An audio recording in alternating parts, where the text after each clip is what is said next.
It's Brian from A Life After Layoff. Today I want to tell you a little story about my own career and an experience that I had that shaped a lot of what I talk about on this channel. And as you know, I teach people how to take ownership back in their lives, and in particular to act like the CEO of their career. And I practice what I preach. And let's face it, just about every one of us has our own story to tell about maybe where we took a wrong turn in our career and it set us back. So hopefully by recounting my own story, it'll get you to start looking at your career a little bit more analytically and make the changes so that you can act like the CEO of your career.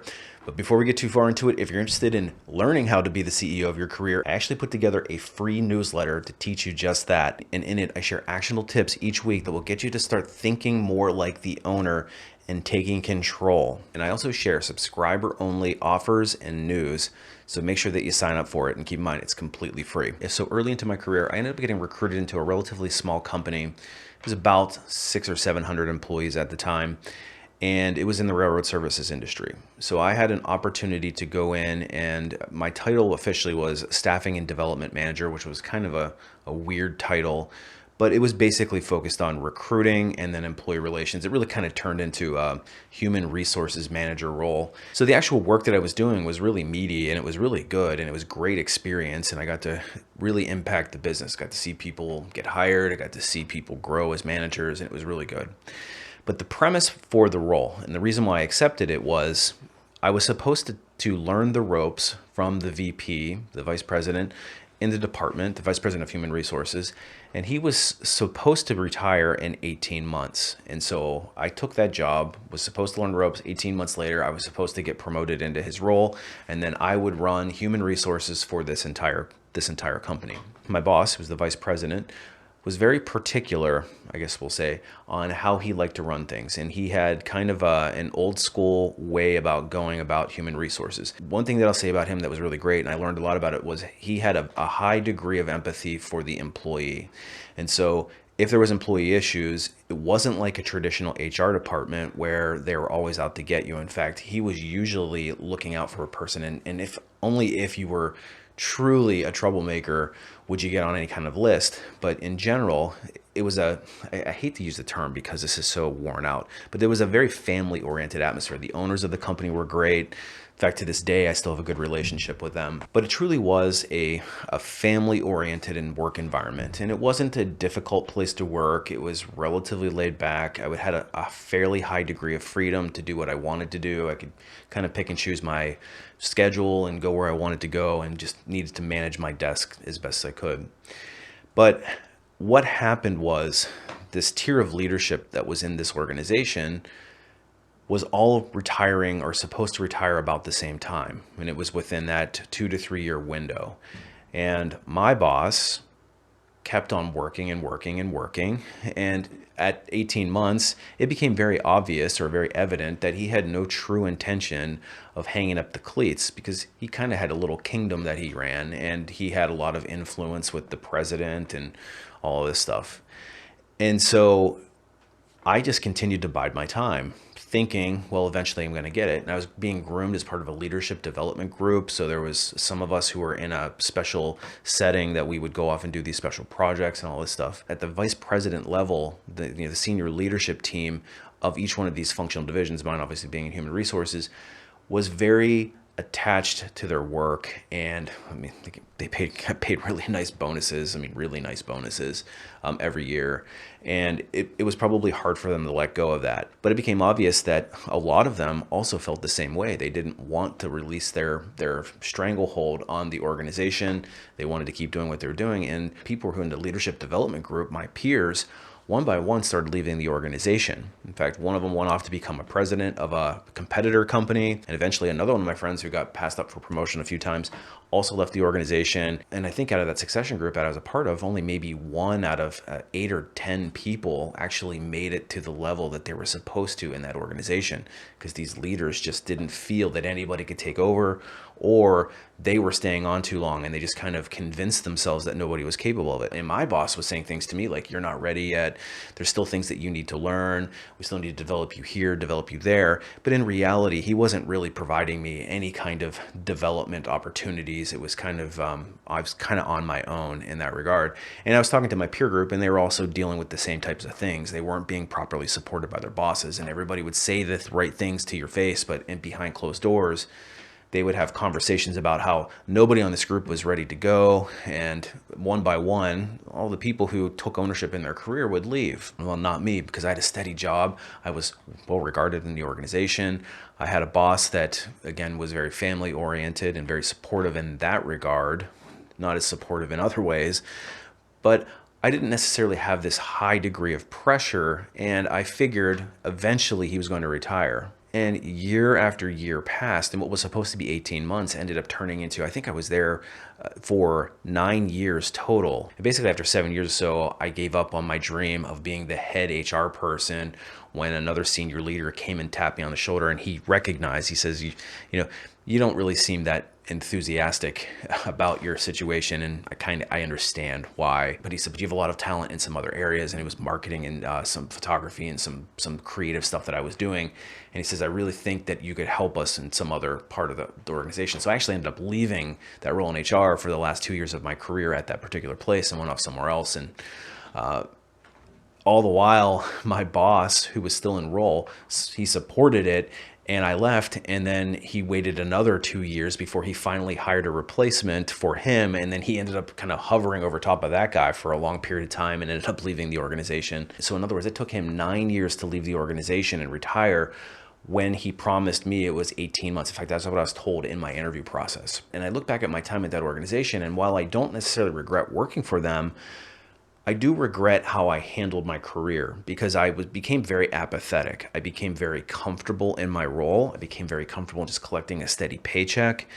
And I didn't push the way I should have had I had a clear direction of where I wanted to go. And I know I talk a lot on my channel about being the CEO of your career, and I certainly was not. And in fact, a lot of the advice I give you is my own personal experiences where I made these mistakes myself, and I didn't do these things that I teach you about in this channel and on my socials and on my blog and on my LinkedIn. But by staying in this role for too long, I essentially became Joe. If you've watched my video on why a steady job is bad for your career, and I'll leave a link up here somewhere and you can check it out, but I became the Joe of that organization. I stayed too long.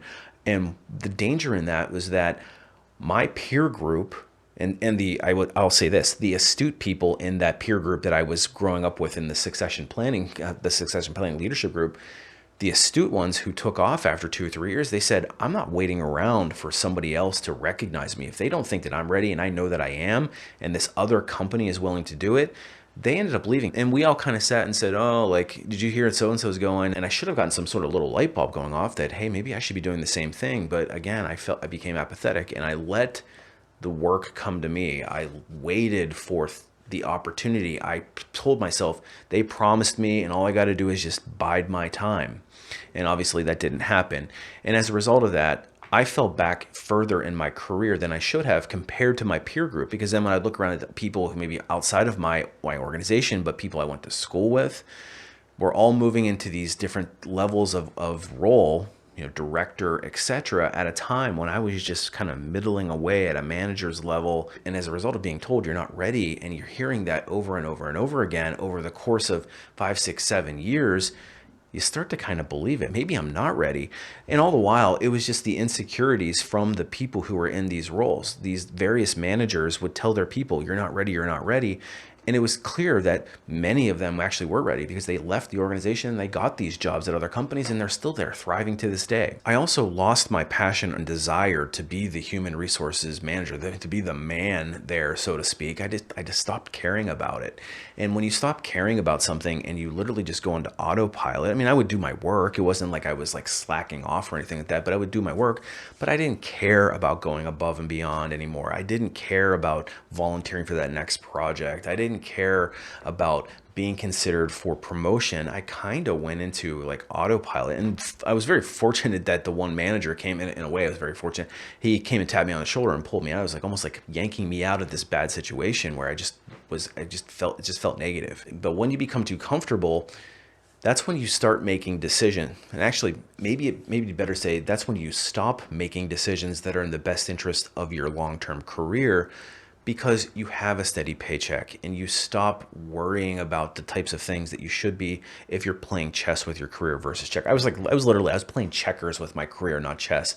I didn't have any plan. I didn't have any strategy or any of that kind of stuff. And so as a result of that, I stopped trying to learn. I wasn't keeping up on the industry and what the trends were, what the latest technology was, or what the latest buzzwords. I mean, sure, we'd go to these conferences and we'd hear all the stuff that was going on. We were very traditional. We didn't have a lot of budget for this stuff. They didn't really value some of the stuff that was coming out at the time. And so I fell behind. And when I eventually entered into the open market again for work, I discovered that I was behind the rest of my peer group as far as what skills, knowledge, and abilities I had, because I never pushed for it when I was working. I didn't care about it. I didn't feel the need to be so current. And it ended up coming back and biting me. It was difficult to find another job after that. And I realized after leaving that organization that I actually had to take a step downward in responsibility to get the right recruiting experience, because I really just wanted to focus on the recruiting component, because that was my favorite component of my job when I was there. And so I had to basically rebrand myself and get experience recruiting at much bigger companies. And so that's what I did. I kind of went back down to a recruiter level to get the deeper experience. And I spent the next several years doing that. This was at a time when all of my peer group was moving into senior director roles at other companies. And so it was a major mistake that I made in my career, and it set me back. It probably set me back a decade, and in all honesty, but it all was because I didn't have a plan. I didn't know what I was supposed to be doing and when I was supposed to be doing it. I didn't have any guidance on how you should be managing your career like a chess player. I was literally just playing checkers because that's all I knew. And I wish on the hindsight I had the benefit of myself in this version coming and pulling me aside and saying, slapping me upside the head and saying, get your stuff together and get a plan, and don't wait around for this guy to retire. You're wasting your time. You're wasting your career, because we all have a runway in our career that shortens very quickly. And if you get into mid-career, you know exactly what I'm talking about. What suddenly seems like a super long career when you're in your 20s, when you hit your 30s, you hit your 40s, certainly in the 50s, your career shortens very quickly. And you realize all these plans that you had, these grandiose plans that you had, you're suddenly running out of runway for that. And so if you're just being apathetic, you're letting the work come to you, you're letting the opportunities come to you, you're just kind of waiting around for things to happen, you're wasting your time and you're not acting like the CEO of your career. And so I learned that the hard way. It cost me thousands and thousands of dollars in lost income. I found out when I left that organization how truly far behind the rest of the market I was with compensation, because I hadn't done the exercise of what's the compensation supposed to be, where should I be? Not to mention, I'm also behind, at least on 2 levels behind where I should have been had I been playing chess the whole time. So there was a lot of implications that had impacted me for years after that. So the moral of this whole story is, it's really important and critical that if you take your career seriously and you want to achieve something in your career, to start learning how to play chess, start to be the CEO of your career and take ownership in things and not let the work come to you. Now, if you're somebody that just says, I just want a steady paycheck, I don't really care about any of that stuff, then this video really isn't for you. This is for somebody that's looking to move ahead in their career. They're stuck. They're not satisfied with where they are. They're frustrated. I'm speaking to you. And actually, I'm in the process of creating a training course on how to play chess with your career. So in other words, how to be the CEO of your career, what steps you need to take, things you need to look for, and all that stuff. If you're interested in updates on that, when it comes out, you want the first peek, I'm going to be offering some special discounts. So I'd encourage you to sign up for my newsletter if you want more details on when that's going to come out. So anyways, I encourage you to start acting like the CEO of your career. Start looking at, are you spending too much time in an organization? Are you waiting around for somebody to recognize your efforts? Or if you're somebody that's too good at your job and the company can't lose you in that role and they're keeping you stuck there, then you need to start acting like the CEO of your career. So That's what I'm here for. Make sure you check out my website if you want more information on how to start leveling up your career. Resumes are certainly going to be a big part of that. So check out Resume Rocketfuel if you really want to know how to build the right resume to get you noticed by those recruiters for companies that will actually value you the way that you should, like some of my friends in the peer group that I grew up with. And then once you get into the interview process, you need to be able to market yourself effectively, especially if you're looking to go from one level to the next. You have to convince them, because hiring managers are really risk adverse. They don't like to take chances on people. They basically just want somebody that's going to move exactly laterally. They want like a perfect match to the job description. And I have all these arguments with my hiring manager saying, do you think that a high potential is really going to want your job when it's literally the exact same job they're doing? There's no reason why they would take your job. And a little light bulb will sometimes come off in the more astute hiring managers, but I don't count on it. But anyway, learn how to get through that process with authority. And I created a course called the Ultimate Job Seeker Bootcamp. Basically, it's cradle to grave for job search, starting at job search all the way to offer negotiation. And I make sure that you don't leave a single penny on the table. So it's a really good course, especially if you're in an active job search where you think an offer is coming. Make sure you're not leaving a penny on the table. And usually I can get you way more money than the cost of the course. So I know I'm biased, but I think it's absolutely worth it. And if you want opportunities that come into your inbox, and you absolutely should want those, because you should be testing the open market consistently and entertaining other opportunities, because a true free agent, a true CEO of their career, will always entertain what's out there and keep themselves as available as possible for the best possible opportunities. That's where unlocking LinkedIn comes in. That's going to teach you how to leverage your networks to get recruiters to start contacting you instead of you always putting in applications instead. And trust me, it's a lot easier to get hired when a recruiter's coming in hitting you up than the other way around. So check that course out if you need some more guidance there. Anyway, hopefully I resonated with at least one person with this long ramble, but I appreciate you watching. Make sure you follow me on LinkedIn if you want even more. I'm actually spending a lot of time on LinkedIn these days, and I'm really trying to provide a lot of value there. So if you're on LinkedIn, you want some career tips, make sure you follow me there. I leave all the information's down in the video description, so you can check it all out there. But as always, I really appreciate every one of you, and we'll see you on the next one.